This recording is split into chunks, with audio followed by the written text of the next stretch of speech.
वज़ीर दिफा ख्वाजा आसिफ कहते हैं कि आज सानहा 9 मई के 25 मुल्ज़मान को सजाएं सुनाई गई हैं। अहम खबर आपको दे रहे हैं। वज़ीर दिफा ख्वाजा आसिफ ने 9 मई के 25 मुजरमान की सज़ाओं पर अपने रद्द-ए-अमल में कहा कि आज सानहा 9 मई के 25 मुजरमान को मुल्ज़मों को सजाएं सुनाई गई हैं। उन्होंने कहा कि होना तो चाहिए था कि अमेरिका और बरतानिया की तरह फौरी इंसाफ होता। एक्स पर अपने ट्वीट में वज़ीर दिफा ख्वाजा आसिफ ने कहा कि इस ताख़ीर ने मुल्ज़मान और उनके सहूलतकारों के हौसले बढ़ाए। वज़ीर दिफा का कहना था कि एक तारीख दिन की मुज़म्मत से भी गुरेज किया गया। वज़ीर दिफा ने कहा कि जिससे शोहदा और गाजियों की तौहीन करने वालों को हीरो बनाया गया। ख्वाजा आसिफ का कहना था अभी तो जो कारकुन इस्तेमाल हुए कानून के हाथ उनके गिरेबान तक पहुंचे हैं।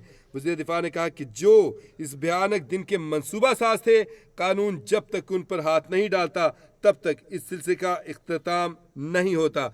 वज़ीर दिफा ख्वाजा आसिफ ने एक्स पर अपने ट्वीट में कहा कि ऐसे अनासिर के हौसले वतन दुश्मन बढ़ाते रहेंगे।